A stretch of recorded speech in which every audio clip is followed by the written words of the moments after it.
नमस्कार, मैं हूं मनोज तिवारी। सावधान इंडिया दिल्ली फाइट्स बैक में आप सभी का स्वागत करता हूं। मैं दिल्ली में जुर्म से जुड़ी सच्ची घटनाओं को लेकर के आपके सामने हूं।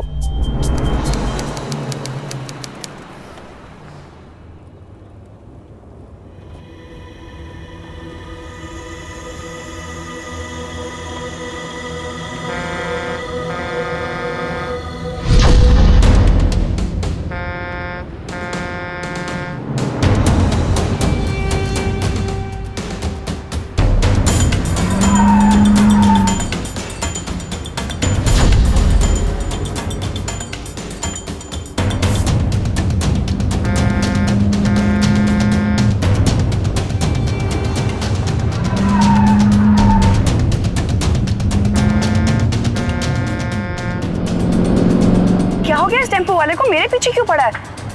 लेफ्ट लो तो लेफ्ट आ जाता है, राइट लो तो राइट आ जाता है।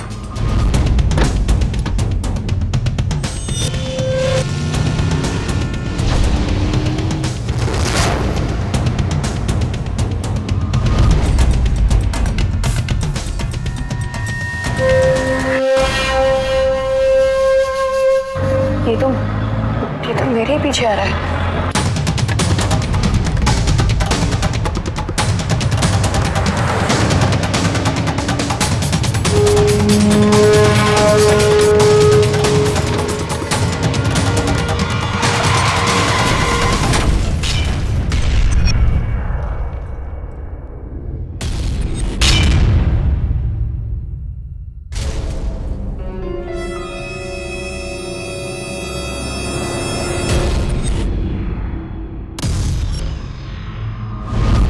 आपने देखा दिल्ली की सड़क पर एक टेम्पो ड्राइवर ने एक औरत की कार को ऐसे एक्सीडेंट किया कि उसकी जान चली गई।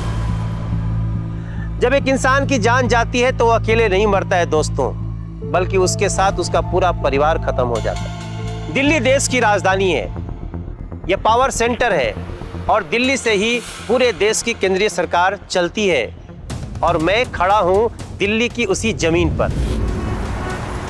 दिल्ली मेट्रो की इन सड़कों पर लगभग 55 लाख रजिस्टर्ड गाड़ियां चलती हैं, यानी दुनिया के किसी भी शहर से ज्यादा गाड़ियां दिल्ली में चलती हैं। ये बड़ी बात इसलिए है क्योंकि देश में सबसे ज्यादा असुरक्षित दिल्ली की सड़कें हैं और ये बात CSE यानी centre of science and environment की जांच से पता चला है। यहाँ रोजाना 5 लोगों की सड़क हादसों में मौत हो जाती है, जिनमें से 4 या तो पैदल यात्री होते हैं या मोटरसाइकिल सवार। सड़कों पर एक दूसरे से आगे निकलने की होड़ में मामूली झगड़े तो हर शहर में होते रहते हैं, लेकिन दिल्ली की बात ही कुछ और है। यहाँ मामूली झगड़े नहीं बल्कि बढ़ के बहस, मारपीट और हत्या तक नौबत पहुंच जाती है। लेकिन यहाँ क्या मामला था? क्या ये महज रैश ड्राइविंग या रोड रेज का केस था या किसी ने जानबूझकर उस महिला की हत्या की थी? आइए जानने के लिए देखते हैं पहले की घटनाएं।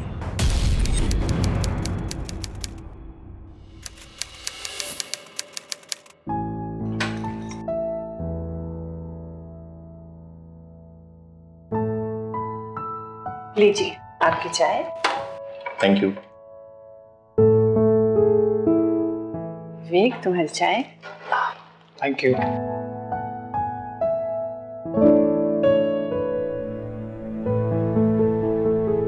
गुड मॉर्निंग पापा जी। क्या खबर छपी है आपके अखबार में आज जो आपको चाय नहीं पीने दे रही? चाय पीजिए, मैं पूजा करके आई बस। हाँ।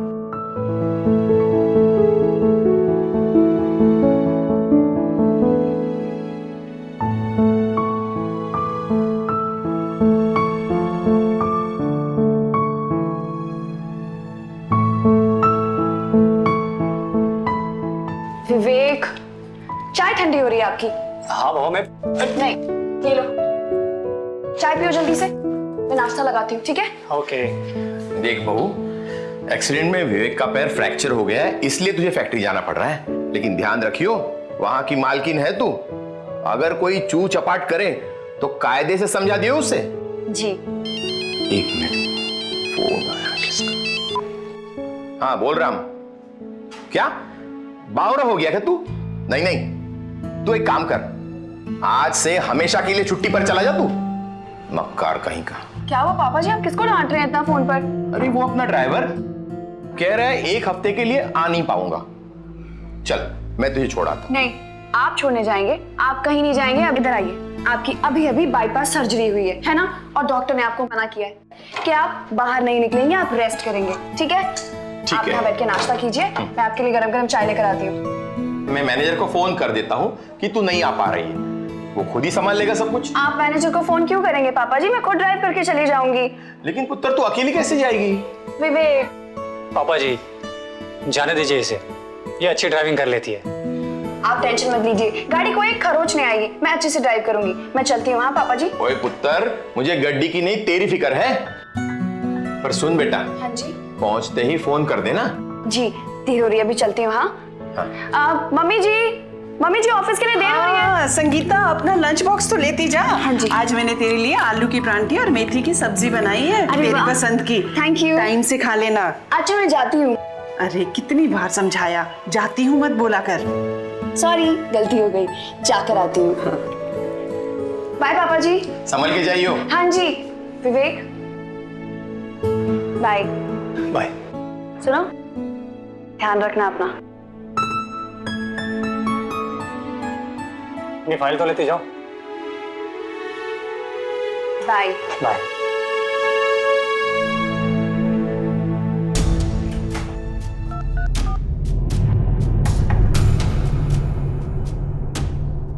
हाँ सुन, संगीता फैक्ट्री जाने के लिए घर से निकल गई है। हाँ अकेली ही आ रही है, ध्यान रखना उसका। ठीक है सर।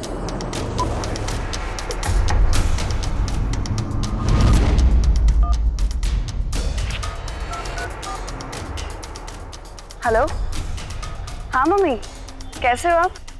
ठीक हूँ बेटा। विवेक कैसा है? हाँ विवेक ठीक है, बस थोड़ा डॉक्टर ने आराम करने के लिए कहा है, इसलिए उनकी जगह फैक्ट्री मैं जा रही हूँ। क्या तेरे ससुर ने तुझे जाने दिया? मेरा कहने का मतलब है कि वो थोड़े पुराने ख्यालों के हैं ना बेटा, तो उन्होंने तुझे जाने से रोका नहीं? मम्मी, आप क्यों उन्हें हमेशा गलत समझते हो? वो बहुत अच्छे हैं, बहुत प्यार करते हैं मुझे। अच्छा अब ये सब बातें छोड़ो, मुझे ऑफिस जाने के लिए भी देर हो रही है, मैं आपको शाम को फोन करती हूँ, ठीक है? वो तो ठीक है बेटा, लेकिन बाय। हेलो हेलो,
पापा जी।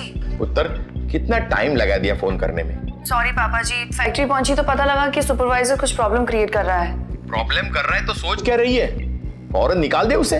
पर पापा जी, अब मतलब। अच्छा, वहां पर मैनेजर है? अब यहीं खड़े हैं। हाँ जरा फोन देना तो। हाँ जी, पापा जी से बात कीजिए। Good morning sir. काहे का गुड मॉर्निंग? ओए, सबसे पहले तो उस 2% के सुपरवाइजर को धक्के मार के निकाल दे, फौरन निकाल दे उसे। ठीक है सर। सर लेकिन उसने मजदूरों के साथ मिलकर अगर कोई प्रॉब्लम क्रिएट की तो? अरे वो हमारा कुछ नहीं बिगाड़ सकता, तू बेफिक्र होकर निकाल दे उसे। ठीक है सर जी।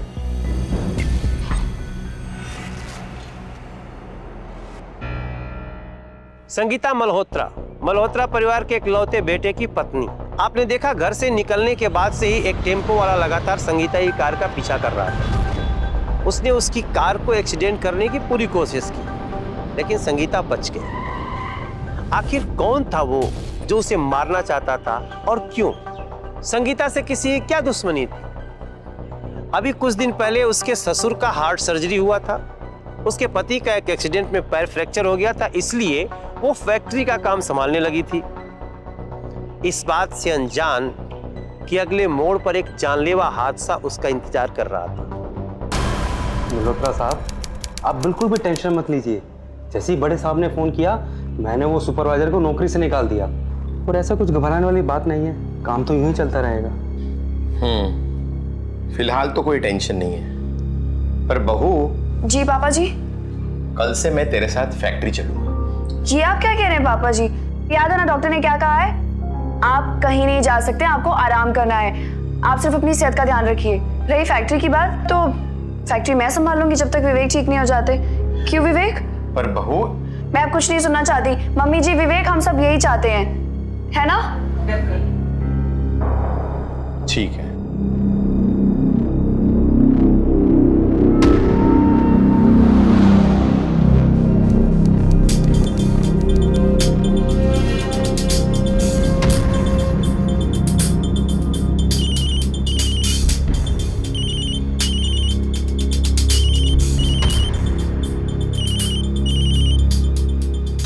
बच गई साहब। साहब लेकिन चिंता की कोई बात नहीं है, कल बच के नहीं जाएगी। हाँ, और साहब मेरा बाकी का पैसा पहुंचा दो मेरे पास। बेफिक्र होकर सो जाओ आराम से साहब, है ना? ठीक है साहब, ओके साहब।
टेम्पो वाले को मेरे पीछे क्यों पड़ा है?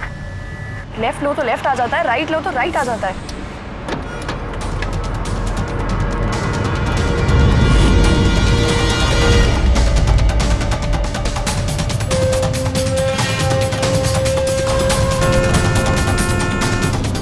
ये तो मेरे पीछे आ रहा है।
क्या हो पापा, खाना क्यों नहीं खा रहे? बेटे, अभी तक बहू का फोन नहीं आया। मुझे बड़ी चिंता हो रही है। क्यों परेशान हो रहे हैं? आ जाएगा।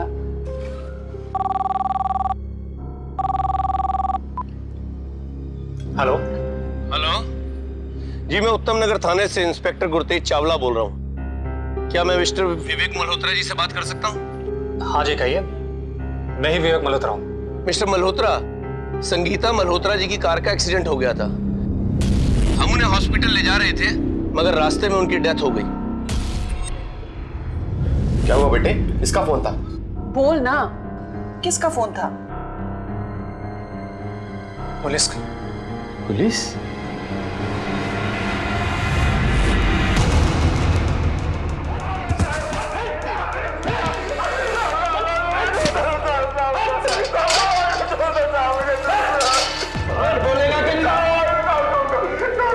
इसकी गाड़ी में 50,000 बरामद। ये 50,000 रुपए कहाँ से आए? साहब मैंने एक माल डिलीवर किया था साहब, उसका पैसा है। माल डिलीवर किया था ना? तो रसीद निकाल। रसीद निकाल। रसीद निकाल। पता कर लास्ट कॉल किसकी है, किस किस को कॉल किया इसने। साले झूठ बोलता है हमारे साथ। इसके फोन में लास्ट कॉल इस नंबर से। किसका ये नंबर? साहब मैं नहीं जानता इसको साहब इसका फोन आया था मेरे पास। इसने मुझे इस गाड़ी का नंबर दिया और बोला इसका एक्सीडेंट कर दो साहब उसने ये भी बोला इसमें से कोई नहीं बचना चाहिए साहब। उसने कहा एक्सीडेंट कर दो और तूने कर दिया है? शक्ल तो देखी होगी तूने, कौन था वो? नहीं देखी साहब मैंने। साहब मैं सच बोल रहा हूँ, मैंने नहीं देखी साहब उसने पैसा वाला बैग मेरी गाड़ी में रख दिया था साहब। अगर तेरी बात झूठ निकली ना तो साले तेरा टेम्पू तेरे पे चढ़ा दूंगा, समझा? पता करो किसका नंबर है ये। ठीक सर। इंस्पेक्टर, मैं हूं विवेक मल्होत्रा, संगीता's हस्बैंड। इंस्पेक्टर, ये सब कैसे हुआ? ये सब कैसे, कब हुआ, क्यों हुआ, ये सब तो हम पता लगा ही लेंगे मिस्टर विवेक मल्होत्रा। पर एक बात तो तय है कि आपकी पत्नी संगीता मल्होत्रा का एक्सीडेंट महज एक्सीडेंट नहीं है, ये एक प्री प्लान्ड मर्डर है। मर्डर। क्या? संगीता की हत्या हो चुकी थी और सब कुछ प्लान के मुताबिक ही हुआ था। लेकिन सवाल उठता है कि ये प्लान आखिर था किसका? कौन था इस हत्या के पीछे? टेम्पो ड्राइवर पब्लिक की सहायता से पकड़ में आके पुलिस की गिरफ्त में था और यह भी पता चल चुका था कि ये एक्सीडेंट नहीं है, इसके पीछे कुछ साजिश है। लेकिन साजिश करने वाला इतना शातिर था कि उसने टेम्पो ड्राइवर को भी अपना नाम नहीं बताया था, ताकि कभी पकड़ा जाए वो तो उसके नाम का खुलासा ना हो। यानी टेम्पो ड्राइवर सिर्फ एक मोहरा था, असली खिलाड़ी कोई और था। और अब पुलिस चारों तरफ सुराग खोजने में लगी थी।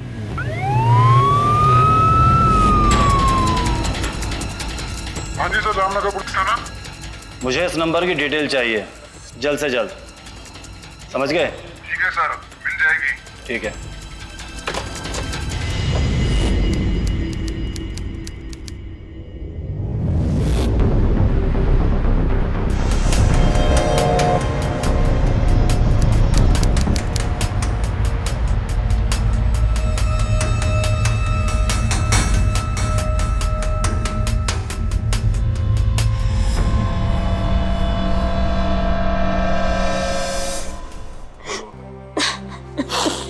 शांत हो जाओ बहन जी। क्यों शांत हुआ मेरी बच्ची?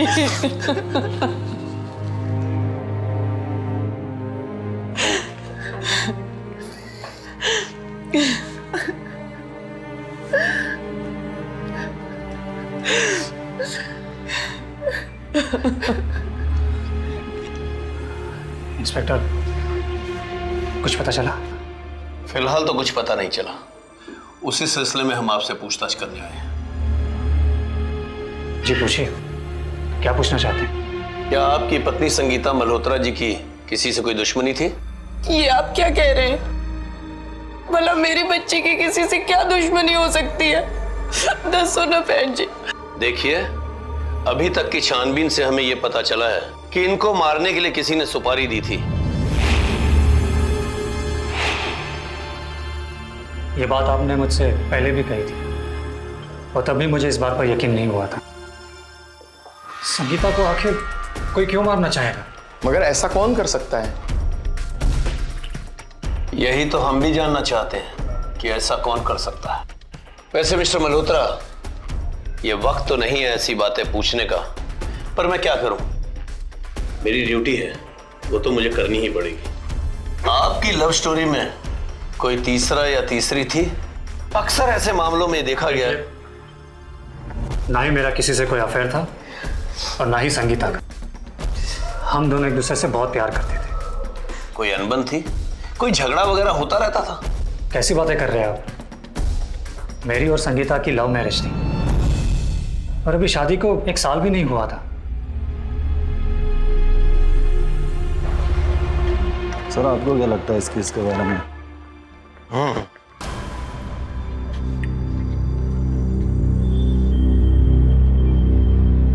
हमारे को तो ये संगीता मल्होत्रा का पति है ना, विवेक मल्होत्रा, इस पे शक हो रहा है।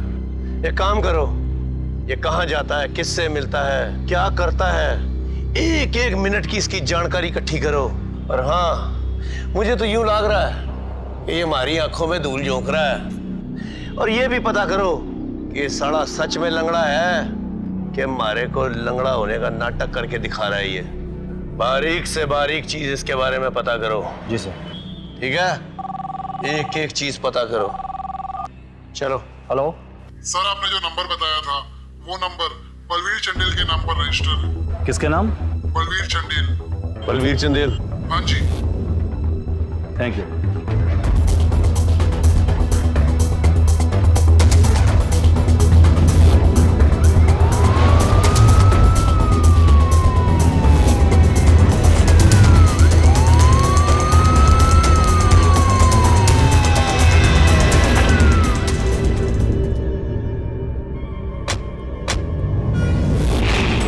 तो मल्होत्रा के सामने वाली बिल्डिंग है।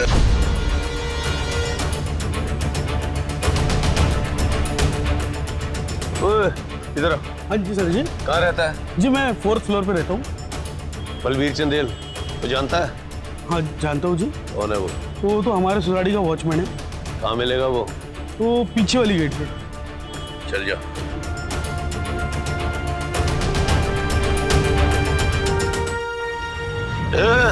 अरे रुक जा, किस जा रहा है? बलवीर चंदेल तेरा ही नाम है क्या? हाँ साहब, मैं ही हूँ। अरे घर गए थे, पता चला तू यहाँ पर है। एक बात बता, ये संगीता मल्होत्रा से थारी क्या दुश्मनी थी जो तूने उसने मार दिया है? क्या बात कर रहे हो साहब? मैंने किसी को नहीं मारा साहब। ओए, बंद कर अपना यू नाटक। एक बात बता, ये 98457330 थारा ही नंबर है ना? हाँ साहब, ये तो मेरा ही नंबर था। था क्या होता है? साहब ये 2 हफ्ते पहले मोबाइल मेरा चोरी हो गया। अच्छा, चोरी हो गया था तो रपट तो लिखाई होगी ना? ला, रपट की कॉपी दिखा। और एक बात बता, सिम क्यों ना बंद कराई तूने फिर? साहब उस सिम में तो बैलेंस भी नहीं था, इसलिए मैंने नया सिम और नया मोबाइल दोनों ही ले लिए। ये सच कह रहे हैं इंस्पेक्टर साहब? साहब आपकी तारीफ? सर मैं यहाँ का चेयरमैन हूँ और दूसरा मोबाइल लाने के लिए मैंने ही पैसे दिए थे उसको। एक वॉचमैन पे इतनी मेहरबानी क्यों चेयरमैन साहब? दरअसल साहब ये बहुत पुराना वॉचमैन है हमारा और 10 साल से काम कर रहे हैं हमारे। 10 साल से तू सिक्योरिटी का काम कर रहा है और अकल दिल्ले भर की ना है तेरे को? तेरी इस एक छोटी सी गलती की वजह से ना एक क्रिमिनल ने उस फोन का यूज करके एक मासूम की जान ले ली।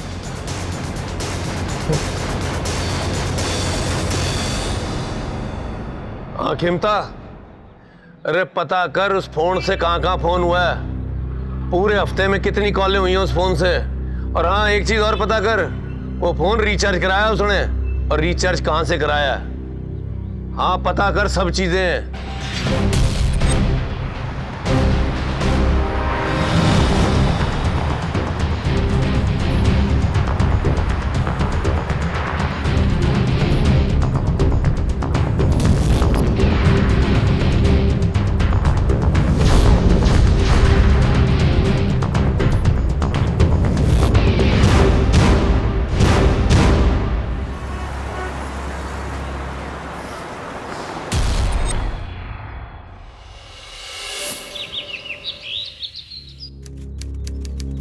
इंस्पेक्टर साहब, मैं कल आपको संगीता की ससुराल में ही कुछ बताना चाहती थी, लेकिन मैं कुछ कह नहीं पाई। देखिए मैडम, आप बिल्कुल भी मत घबराइए।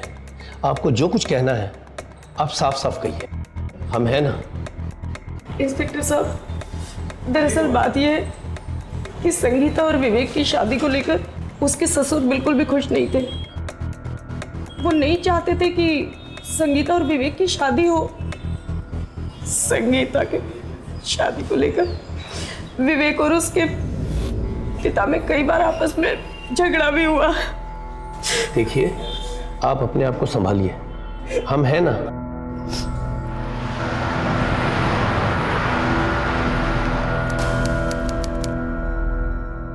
हाँ इंस्पेक्टर साहब, ये सच है। संगीता हमारे कास्ट की नहीं थी, इसलिए मैं नहीं चाहता था कि हमारे इकलौते बेटे की शादी संगीता से हो। कान खोल के सुन ले पुत्र, तू उस लड़की से शादी नहीं करेगा मतलब नहीं करेगा, बस। पर पापा, चुप! मैं तेरे से पूछ नहीं रहा हूं, बता रहा हूं तुझे, नालायक कहीं का। क्या इसी दिन के लिए पैदा किया था इसे? नालायक कहीं का। आप शांत हो जाइए, जरा दिल से सोचिए।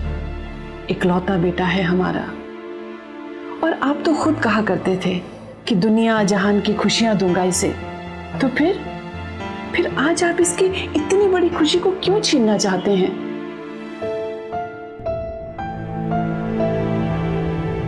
और फिर इसके समझाने के बाद मजबूर होके मैं मान गया। लेकिन मेरा यकीन मानिए, संगीता जब शादी करके हमारे घर आई और उसने जब हमारे साथ रहना शुरू किया, तो उसके प्यार और अपनेपन ने मुझे बदल दिया। वो तो एक बेटी की तरह हमारा ख्याल रखती थी। हाँ इंस्पेक्टर, पापा जी बिल्कुल सही कह रहे हैं। लेकिन मल्होत्रा साहब, कोई तो है जिसने बहुत ही चालाकी और होशियारी से आपकी बहू संगीता का मर्डर करवाया। पहले उसने आप ही की पड़ोस की बिल्डिंग के वॉचमैन का मोबाइल चुराया और उस मोबाइल से टेम्पो वाले को फोन किया और सुपारी दी। और ये जो भी कोई है, इसे आपकी बहू संगीता मल्होत्रा के आने का, जाने का, क्या करती है, किस वक्त करती है, सब कुछ वो जानता था। 17 तारीख को भी आपकी बहू संगीता मल्होत्रा को पहली बार मारने की कोशिश की गई थी। लेकिन इंस्पेक्टर साहब, संगीता रोज फैक्ट्री नहीं जाती थी। उसने तो विवेक के पैर फ्रैक्चर होने के बाद यानी 17 तारीख से फैक्ट्री जाना शुरू कर दिया।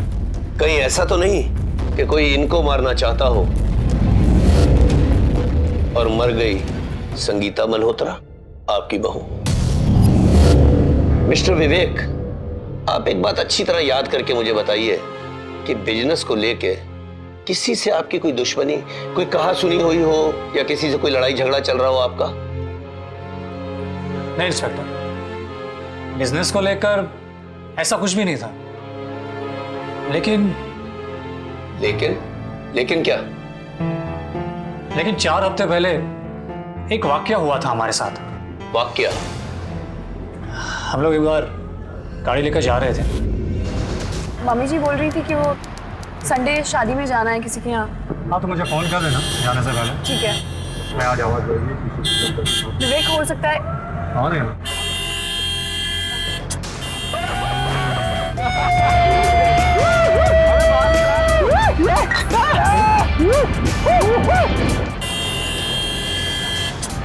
अरे साइड ही देती, अरे साइड दे दे। बस जल्दी है लो। आप शांत रहो। साइड दे दे एक बार। मैं लेफ्ट ले लेती हूँ, चले जाएंगे।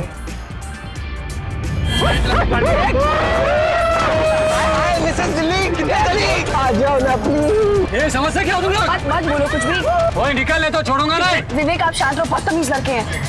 देख नहीं रहे कितनी दारू पी उन्होंने। वो तुम्हें छेड़ रहे हो, तुम मुझे बोल रहे हो। वो खुद होश में नहीं, आप उन्हें क्या बोलोगे? यार एक बार आ जाओ यार। तुम गाड़ी साइड कर लो, अभी मैं देखता हूँ। मैंने कहा ना, आप शांत रहो, आप कुछ नहीं कहोगे। गुस्सा भी कर दिया तुझी। ओए होए, कितने चंगे लग रहे हो गुस्सा करते हुए। कि गाड़ी का नंबर क्या है? BLCP 76। पुलिस में कंप्लेंट करनी चाहिए लोग। पटाखा जा रही है, रुक रुक रुक रुक, धीरे-धीरे इसके पीछे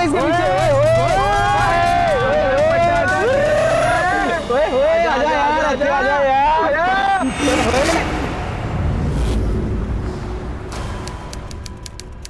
साले तू जानता नहीं मुझे, तेरी ये जबान खींच के हाथ में दे दूंगा और तेरी ये सारी की सारी अक्कड़ यहीं की यहीं धरी रह जाएगी। अरे कैसी बातें कर रहे हैं साहब?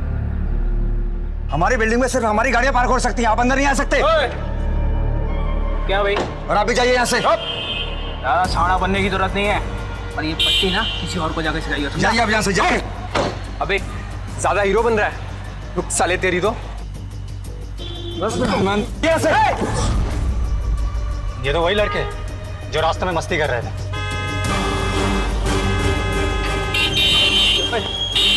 जल्दी बैठ, जल्दी। आप अंदर नहीं आ सकते।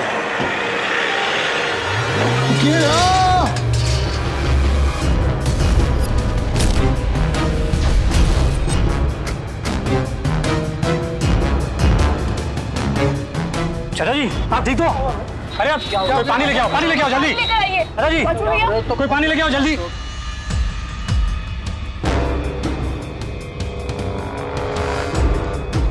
उन लड़कों ने जानबूझकर मारा है इन्हें। आपको गाड़ी का नंबर याद है? हाँ जी हाँ, BLCP 7689।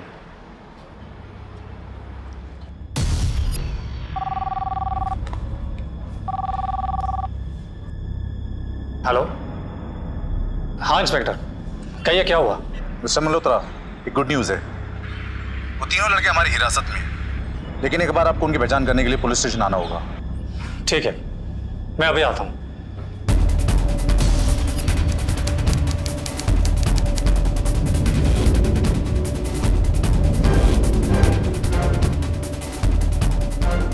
हाँ इंस्पेक्टर साहब, यही वो तीनों थे।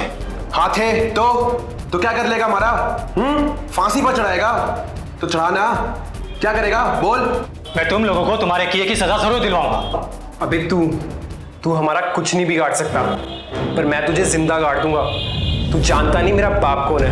अच्छा, क्या है तेरा बाप? कौन है तेरा बाप? कौन है तेरा बाप? बोलना कौन है तेरा बाप? ये हवलदार, देख रहे तीनों को अंदर डाल।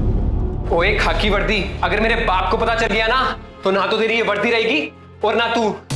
और तू इधर आ गया, लेकिन कोर्ट में आने की भूल मत करियो, वरना तेरा केस वहीं रफा दफा कर देंगे।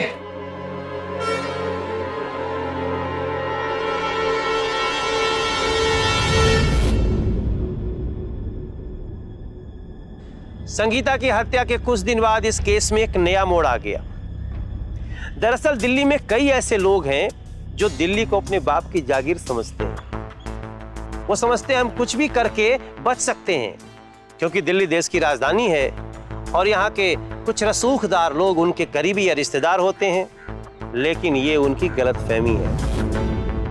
वॉचमैन की हत्या करने वाले तीनों लड़के विवेक के बयान के बाद जेल की सलाखों के पीछे थे और उनके ऊपर हत्या का मुकदमा चल रहा था।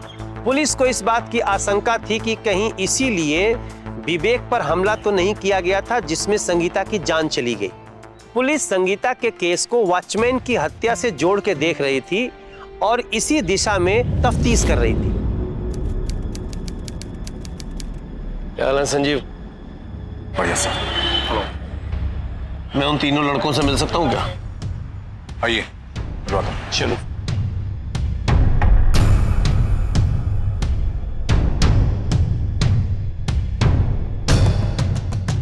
ठीक है संजीव, थैंक यू। मैं देखता हूँ इनको।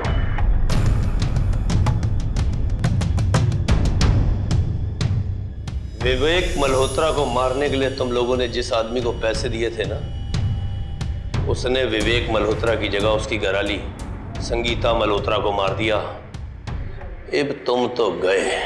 देख, पहली बात, हमने किसी को मारने के लिए कोई पैसे नहीं दिए, और अगर मारना होता उस विवेक मल्होत्रा को तो खुद जाके गोली से मारता। तमाम खोजबीन के बावजूद पुलिस को इस केस से जुड़ा कोई भी सबूत अभी तक नहीं मिल पाया था। यहां तक कि जिस सिम कार्ड का प्रयोग हुआ था वो कहां से रिचार्ज हुआ था ये भी नहीं पता चल पा रहा था, लेकिन फिर भी पुलिस ने हार नहीं मानी।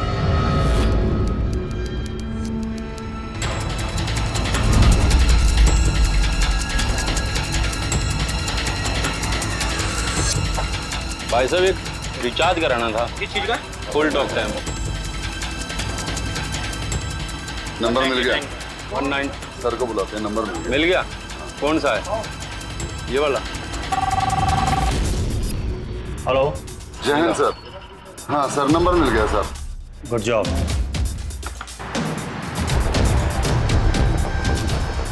साहब यही दुकान, सारी डिटेल इसके अंदर है, उस दिन के नंबर की। अच्छा, याद कर भाई, ये फोन किसने रिचार्ज कराया था? सर काफी टाइम हो गया, कुछ याद नहीं आ रहा। अरे कुछ तो याद कर, उसका हुलिया याद कर। आदमी था, औरत थी, कैसा दिखता था वो, कुछ तो याद होगा। आगे भी आता है कि पहली बार ही आया था? देख जरा। सर मैं एक बार देख लेता हूँ, चेक कर लेता हूँ। हाँ सर मुझे याद आ गया, एक आदमी आया था, उसने एक 100 रुपए का रिचार्ज कराया था और एक 400 रुपए का रिचार्ज कराया था। मतलब 2 नंबरों पे रिचार्ज कराया था। गुड। 2 नंबर। दूसरा नंबर बताओ उसका। ये नंबर।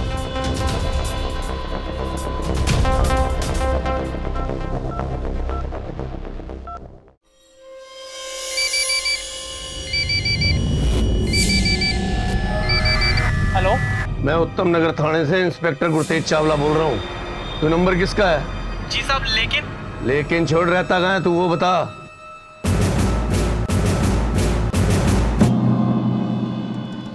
ठीक है, ठीक है, चलो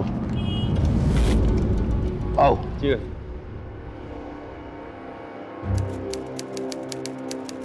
छोड़ दो मुझे, कुछ नहीं किया साहब। साहब मल्होत्रा साहब ने मुझे 500 रुपए दिए थे रिचार्ज कराने के लिए उस नंबर पे। मल्होत्रा साहब? वो उसी सोसाइटी में रहते 401 नंबर में, और उन्होंने कहा था कि इस नंबर पे 100 रुपए का रिचार्ज करा दे और बाकी के 400 रुपए तू रख लेना साहब। और उन्होंने ये सब बताने को मना किया था साहब, मना किया था साहब। सच बोल रहा है? हाँ साहब सच बोल रहा हूँ। मल्होत्रा,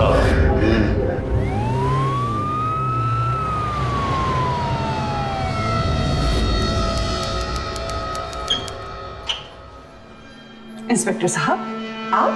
जी, मेरे पास मल्होत्रा साहब की गिरफ्तारी के वारंट है। मैं इन्हें अरेस्ट करने आया हूँ।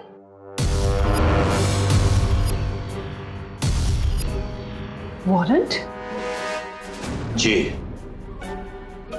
इंस्पेक्टर मैंने किया क्या है? मैं आपकी नहीं, आपके बाप की बात कर रहा हूं।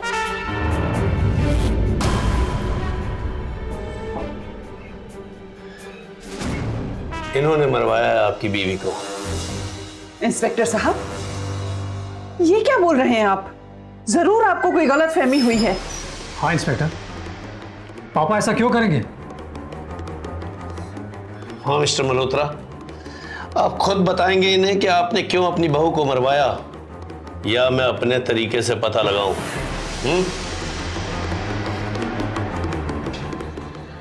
हाँ, इंस्पेक्टर साहब सच कह रहे हैं।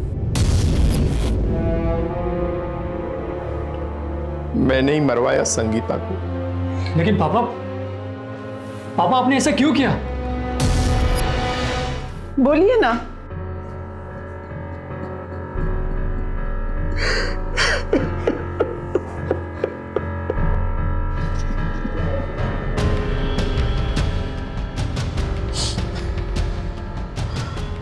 संगीता को मैं कभी अपनी बहू मान ही नहीं पाया था। जब से वो लड़की मेरे बेटे की जिंदगी में आई थी, मेरा बेटा मुझसे बहुत दूर चला गया था। उसने मेरे बेटे को मेरे ही खिलाफ भड़काया।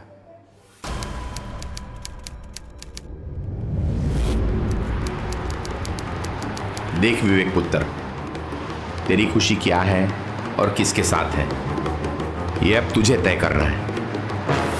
आज और अभी हम दोनों में से एक को तुझे चुनना होगा। अगर आप कुछ समझना ही नहीं चाहते तो ठीक है, मैं संगीता को नहीं छोड़ सकता। जब मेरा अपना ही बेटा उस लड़की के लिए मुझे छोड़ने को तैयार हो गया, तब से वो लड़की मेरी सबसे बड़ी दुश्मन बन गई। 10 महीने तक संगीता को जैसे तैसे अपने घर में झेलता रहा, एक अच्छा ससुर होने का नाटक करता रहा ताकि मुझ पर किसी को शक ना हो। फिर जब विवेक का पैर फ्रैक्चर हो गया और वो प्लास्टर के कारण फैक्ट्री नहीं जा पा रहा था, तब मैंने सारा प्लान बनाया। क्या? अरे नहीं सब सही। और बता, तू कैसा? अरे ये क्या है? बैठे बैठे फोन पे बात कर रहे हो? नहीं साहब। ये ड्यूटी कर रहे हो? अरे पानी की टंकी ओवरफ्लो हो रही है, जा पीछे जाके देख।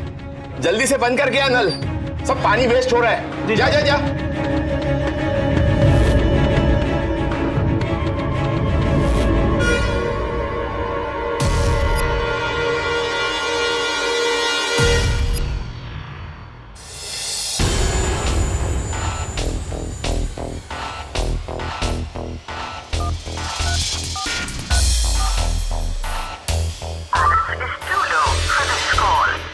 अरे वो तो बैलेंस ही नहीं है।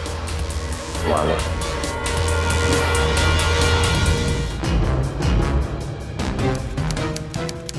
साहब इसमें मैंने 100 रुपए का रिचार्ज करा दिया आपके नंबर पे, और वो जो बाकी के 400 रुपए थे उस पर छुट्टे नहीं थे, तो मैंने अपने नंबर पे रिचार्ज करवा लिया। अरे कोई बात नहीं, मैंने तो पहले ही बोला था कि बचे हुए सारे पैसे तुम्हारे।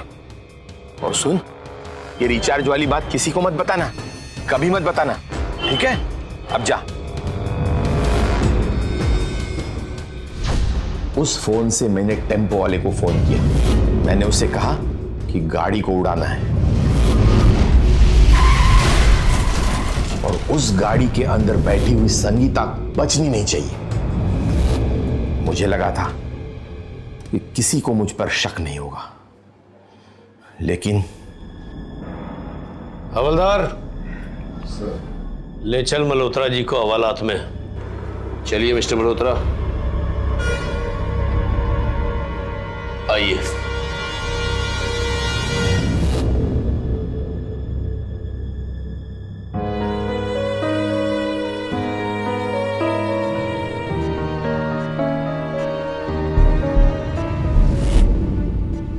रोड एक्सीडेंट दिखने वाला यह केस अंततः ऑनर किलिंग का केस साबित हुआ। विवेक के पिता सागर मल्होत्रा ने अपनी बहू की हत्या इसलिए करवा दी क्योंकि उनके बेटे ने उनकी मर्जी के खिलाफ शादी किया था। दोस्तों, हमने सुना है कि माँ बाप अपने बच्चों की खुशी चाहते हैं, लेकिन ये कैसा बाप था जिसने अपनी बहू को मरवा दिया और अपने बेटे की जिंदगी तबाह कर दी, वो भी झूठी इज्जत और जिद के खातिर। उसने प्लान तो फुल प्रूफ किया था, लेकिन वो भूल गया था कि कानून की नजरें अपराधी का आखिर तक पीछा करती हैं और उसे कहीं से भी खोज लेती हैं। सागर मल्होत्रा को संगीता के हत्या की साजिश रचने के लिए आईपीसी की धारा 120 बी, उसकी हत्या के लिए धारा 302 और पुलिस को गुमराह करने के लिए धारा 203 के तहत उम्र कैद की सजा सुनाई गई। टेम्पो ड्राइवर को आईपीसी धारा 302 के तहत उम्र कैद की सजा सुनाई गई और जिन 3 लड़कों ने वॉचमैन की हत्या की थी उनको भी आईपीसी धारा 302 के तहत उम्र कैद की सजा हुई।